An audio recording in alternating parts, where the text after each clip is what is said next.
Good morning. A beautiful, almost spring morning in California. I'm in the hills, beautiful park above my home with eucalyptus trees there. Those towering, lovely trees. And we're going to talk about Neighbors, the original movie, the remake, and how to be a good neighbor, like Mr. Rogers taught us, right? Not too overwhelming and gossipy, and not too completely paranoid and isolative. Because I seem to have one or the other, and it seems to me there we can compromise with this whole neighbor business. So, in the year 2014, Neighbors came out. It was really a popular movie with Seth Rogen and Zac Efron, and I love this movie. It's a funny comedy, huge laughs all the way through. I highly recommend it. I do film reviews once in a while if I feel like there's something I really need to share with you. So Seth Rogen is almost 30. He gets married and has a kid and buys a house. And he just wants kind of a normal life, like get to bed by 10 o'clock, But he lives next door to a fraternity house, and Zac Efron is more like 21 and wants to party his brains out and play loud music and get crazy. So their relationship starts out okay at first, and it just gets worse and worse in a funny way. It's a black comedy, and it ends up with kind of a good little lesson or moral. So I strongly recommend that film. And I was just kind of doing a meditation this morning, and the word neighbors came to me, and I wanted to talk about this. It's a good topic. So that leads me to the original movie in 1981 with John Belushi and Dan Aykroyd, Neighbors. And those guys were at their peak in 81. They were the comedy gods of the United States, and it should have been a massive hit. But I was in high school. I waited for other friends to say, hey, go see this movie. I waited for the buzz, and it never came. The movie just sort of came and went. I think some people saw it. They just maybe thought it was okay or kind of good, but not enough to make it the big hit for these two red hot actors. So why? I looked into it, and they switched the casting. John Belushi was known as the party animal actor from Animal House. That was his persona. That's what the public wanted from him and loved, and he was great at it. Dan Aykroyd was known as a very serious, uptight actor. He played all of these really serious, in a funny way, type of actors, and he's great at it.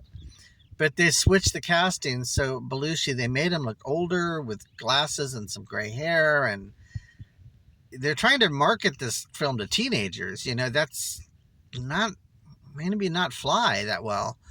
And Aykroyd was, instead of this serious straight guy, he was like the wild funny man. So I've seen the clips. They just don't quite work for me. I think it was miscasting of their own two main actors, but I freely admit I've never seen the movie. I'm not really drawn to it. But anyway, I just am here to tell you, boots on the ground, American teenagers in 81 weren't really talking it up or going for it.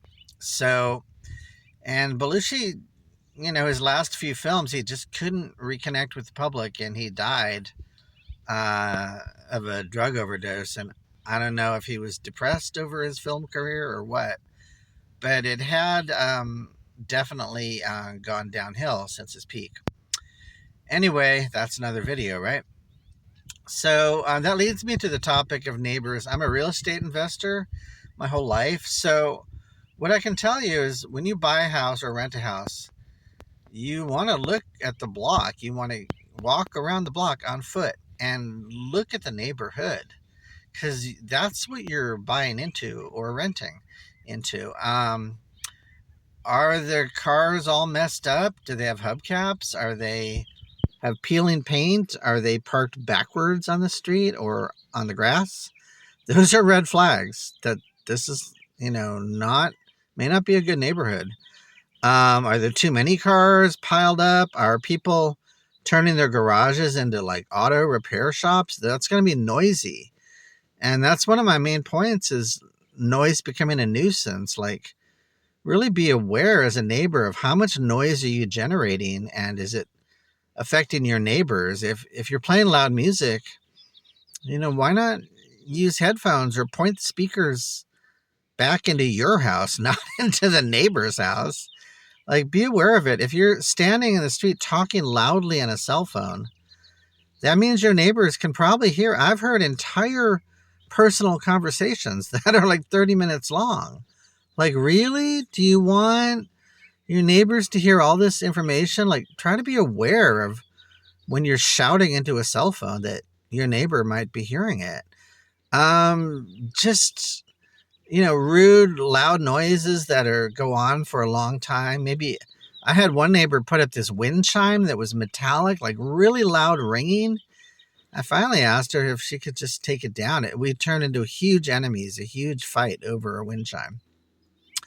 Be careful if you live near a restaurant. I did live near a restaurant, and I found out people don't just go to their cars and go home at midnight. No, no, no. They have to stand there and talk by their car loudly for 20 minutes or something. It's a thing. I thought people just left, but nope, they don't. They could have romantic arguments or break up or get together, like whatever. And this was a famous restaurant, Vitello's, because Robert Blake took his wife there, and then he may or may not have shot her in this murder. I guess he was found not guilty, but that happened right in front of my apartment. And those were my struggle years. I call them the struggle apartments, struggle, just getting your leg up in life. But I wasn't there to witness it. Too bad. I could have, solved the case. So anyway, like, be aware if you're near a fire station. I mean, that's going to be loud, maybe at 4 a.m, or an ambulance or a hospital. Are they nearby? If you're anywhere near a school, kids can scream so loud in high voices that you can hear it. Like, I used to live 2.5 blocks from a school, that you can hear it during recess, and you come to dread recess.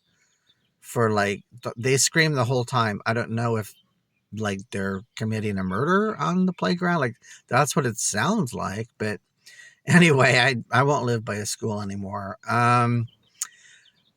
Yeah, just like when you're buying a house, I've had, you're buying into the neighborhood and look at the landscaping really closely. Are the bushes overgrown? That's a huge red flag. Look at your neighbor's gardening to see if it's well kept up.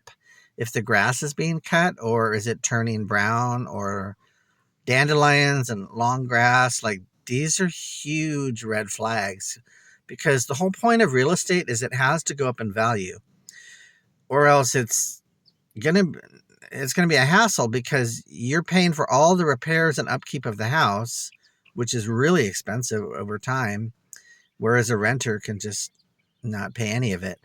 And you're paying property taxes. You're paying for the entire infrastructure of the city.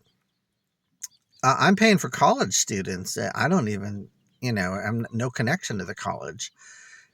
Police, fire, safety, street lights, street lamps, that's all on you, the property owner. Renters don't pay it unless there's a renter's tax. Where I live, there is no renter's tax. Renters just do not pay, any sort of property taxes. So be aware, you're going to get huge bills, and it has to all be worth it for you. Your neighborhood has to grow in value, and you have to get equity in your home.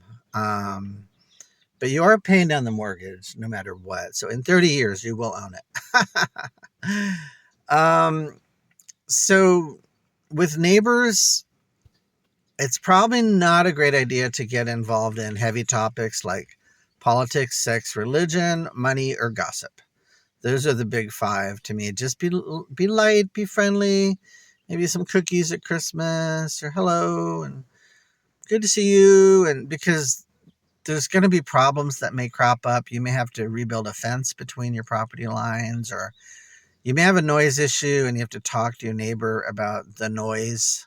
They may have like screaming parties or something, and like you have to work with the city. There's nuisance laws. If you don't live in a city, unincorporated, you're much more on your own. You're not going to have the city resources and rules. So kind of be aware if you're in an incorporated city or not. Um, so just be light and breezy with your neighbors. And I call it SLC, which means sparkling light conversation. Ah, here comes a garbage truck. Isn't this fun? Give it a little bonus, a little noise here since we're talking about noise. See how the universe works?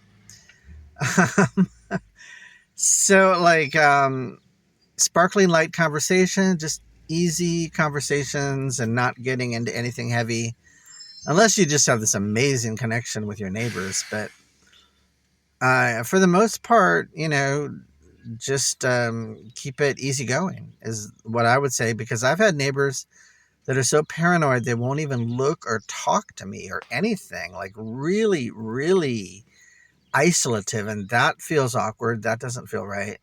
And then, of course, I've had gossipy neighbors that are in your business and everything you do, and that doesn't feel right either. So I'm asking everyone to think about a balance, to think about your environment, and if you're generating really loud noise, and if you can kind of be reasonable with your neighbors, and if they can be reasonable with you. And then we can all just move along and put this topic to bed. Mike D at downpeppertreeland.com. Check out my gift shop and like and subscribe. Thank you. Bye.